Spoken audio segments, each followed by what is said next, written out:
The second he said Democrat privilege, the room changed immediately. This isn't about Hunter Biden's white privilege. It's about Hunter Biden's Democrat privilege. Because Donald Trump Jr. showed up for 5 congressional subpoenas. There was never this circus where he was subpoenaed by House Democrats and he showed up on the Senate side or showed up at the White House to answer in some fake, phony, lame press conference, not actually going to the House and doing what he was compelled by a subpoena to do. Hunter Biden did that.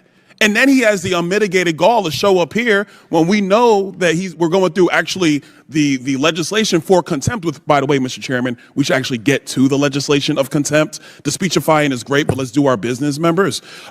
He has the gall to come here, show up, and then when the Democrats are saying, hey, he wants to speak, he leaves. This is a joke. This is a farce. The man has been subpoenaed by Congress. Oh, and by the way, the January 6th committee, Mr. Raskin, which you did sit on, by the way, that was not a normally ordered committee of Congress because Nancy Pelosi did not want the Republican members that then Leader McCarthy put up. According to the courts, it was. I my time, sir. Will you yield for a correction? I was respectful of your time. I didn't say anything. So, ladies and gentlemen, let's move forward with our business. He should be held in contempt. There was a subpoena. He did not answer it. Any other American will be held in contempt by Congress. Any other. This is Democrat privilege of the highest order. Let's do our jobs. If we're going to talk about Democrat privilege, we have to look at the most recent case of it, I would say specifically. When it comes down to a congressional subpoena, Bill Clinton and Hillary Clinton, when they did get their congressional subpoena, what did they do? The first time I'm talking about, not when they were basically forced to go by their lawyers when they realized that, maybe I should not act like I'm above the law here. Chair now recognize Ms. Ocasio-Cortez from New York. Thank you, Mr. Chair. Just to address briefly,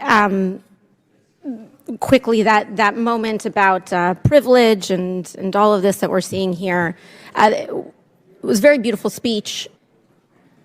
As also the Republican side had mentioned in their many raisings of the January 6th committee, that it's not just Hunter Biden, you, me, any individual subject to equal treatment under the law, to be held up to accountability under the law, but it is also these committees and this committee that is subject to oversight and law. We must comply with the law here as well. Now, I may be one of the very few people that actually believes in Congress, in this country, but I do, and many of us do here. And we have an obligation to engage in good faith participation to execute and comply with the subpoena. The chairman said in front of the country several times to Hunter Biden, you can show up here in front of the world, in front of the public. Hunter Biden took him up on that offer. He said, I will show up in public. I will show up in public. He showed up here today. He showed up here in the past.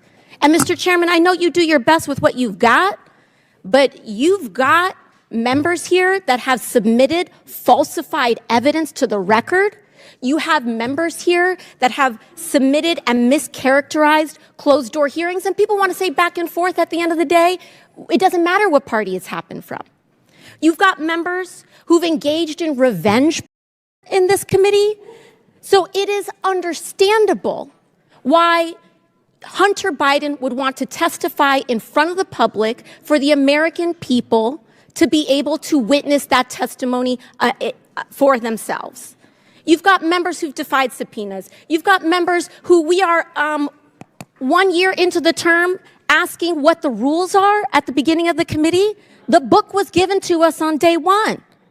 And so what we should do is allow the man to testify. I believe in the power of the Oversight Committee. Frankly, I believe in it regardless of whether Republicans or Democrats have the chair, because I believe that this committee should have the power of oversight. And we cannot do that on a partisan basis.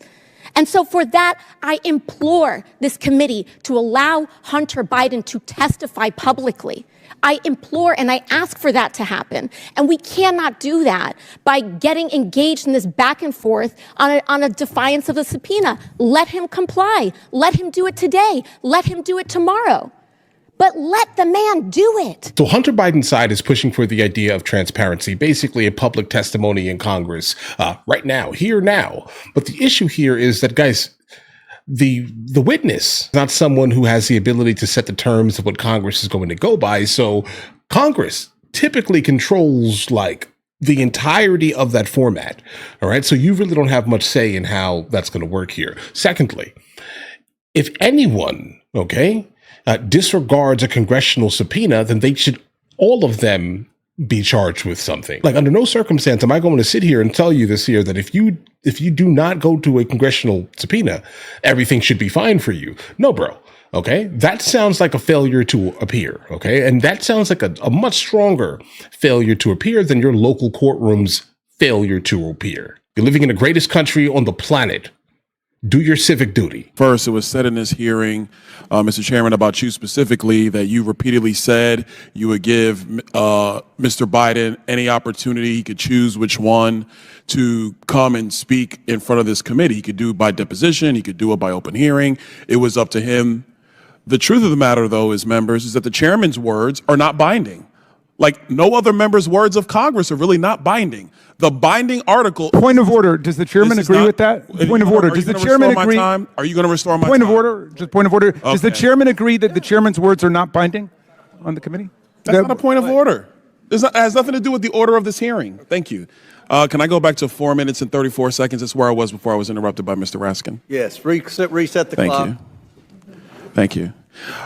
What is binding is the actual written document, the written language in the subpoena, because a subpoena from this committee is also signed off on by the clerk of the House. That is the binding document that matters here. That is what governs. That's number one. Number two, that was said in this hearing. It was said that our witnesses said that there was no basis for an impeachment. But remember, members on the Democrat side of the aisle, what was said by Mr. Turley at the time was that there was plenty of evidence for the continuation of an impeachment inquiry. And the purpose of that hearing was the relevance basis for an impeachment inquiry. The House has now voted for an impeachment inquiry. And one of the first things that the House did after the vote of an impeachment inquiry was to subpoena Hunter Biden to appear. Hunter Biden has evaded that subpoena. So flagrantly did he evade it that he decided to show up at the Senate side to give a press conference, and Eric Swalwell, a member of the House, helped him get that time on the Senate side to give a press conference. That's a flagrant violation of a congressional subpoena. Secondarily, he has the gall to show up here when we're actually discussing contempt. And he didn't stay. He was sitting right over there. He's not here now. He said he wants to talk. He could have stayed through the whole proceeding. He chose to leave. That's his business. But he was subpoenaed to come here back in December. He chose not to of his own volition. He's in violation of that subpoena, a subpoena that was executed with the signature of the clerk of the House of Representatives. That is the document that is binding. That's what we work off of. Mr. Chairman, I actually want to submit for the record an article from The Hill written by Jonathan Turley, and it is titled Eric Swalwell and the Politics of Contempt. Without objection, so ordered. Thank you. I'm glad something got admitted to the record. Last, a couple other points. One quick point I want to make, and this is in reference to the minority's report about this $7.8 million. I want the minority to understand one very important distinction between Presidents Biden and President Trump.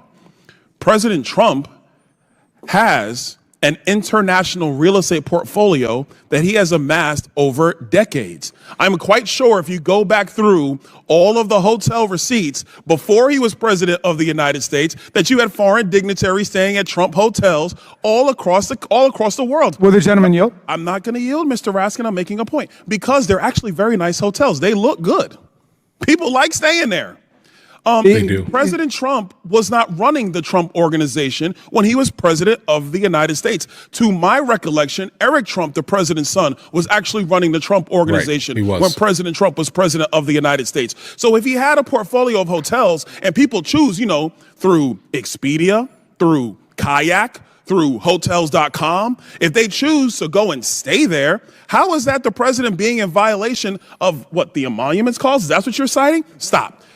Ladies and gentlemen, America, this is ridiculous. Right. Nitpicking. The Biden family has no business. They've never had a business except for politics. And the one thing that the Oversight Committee, in conjunction with the Ways and Means Committee and in conjunction with the Judiciary Committee, has always been able to demonstrate is that they took down foreign nations for millions, 26 million at the latest count and growing, millions. And there was never any business entity involved except public corruption, and a pay-for-play scheme. We have questions for Hunter Biden. We issued a subpoena for him to answer said questions. He ignored a congressional subpoena as a private citizen. Remove the partisan nonsense for a moment here.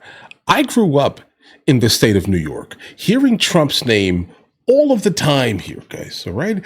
Trump as a person, guys, he's just a New Yorker to me personally. But him as a politician, he's getting things done. I'm not angry at it. Just understand that there. And I'm saying all of this to basically say this here. Trump was the man in the 80s and 90s, so much that he was mentioned how many times in rap music. Everyone wanted to get rich like Trump, right? So now imagine, how about this here? Also, he was also in the movie Home Alone, which I recently watched for the first time over on the Movie Reaction channel, guys, okay? Like, I need you to understand the pop culture Trump is. And America's largest exporter. Like, what do we export more than anything else on this planet? It's our culture. It's our media. Okay.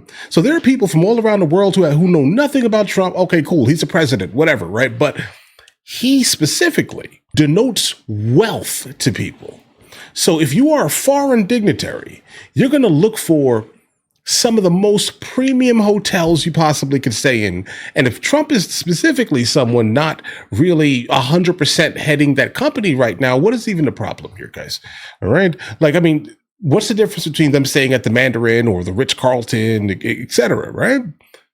There's not much of a difference here. That's not really something you should be holding against Trump. It just sounds like you're just nitpicking right now. And that's basically what AOC was doing the entirety of this video here, guys, right? AOC kind of gives me shill vibes, if that makes any sense here. I think maybe when she first started, before all of the fame and money started basically pouring in, I think that she was more honest and true to her overall self and her community, at least, right? But now all she is pure politics. Like, she's learned the game so fast, it just feels like they're playing chess, guys. Right? She's just she's a chess piece. The other people up there on the stage are chess pieces, and they have a certain amount of time before they have to make their move. These type of things here, guys. Listen, careful who you put your stock in. Guys, I don't care what side of the aisle you fall on. I truthfully don't. Right? I just want you to make sure. The only thing I care about is that you vote for things that have the ability to affect your household exclusively. Never loan your vote to anyone. Right? At all. For any cause, specifically if it has nothing to do with your immediate family, not extended, immediate family. Okay. Because what you should be worrying about is making sure your family is good in these crazy economic times that we're in here. Okay. So when I hear AOC speak, it's always coming from this partisan type of manner where it just feels rageful. Not much logic is baked into any of her overall speech here. Byron Donalds absolutely did his thing here. He definitely held the conversation, held the room. So respect on that one there. You handled your business. As a closer here, if you get a congressional subpoena, go. I don't care what side you're on. If you don't go, you need to be arrested. That's it. If it has a signature coming from the House of Representatives, what are you doing? I don't care who you are. I don't care the amount of money you make. I don't care. America wants to ask you a couple of questions, and it's time for you to answer her.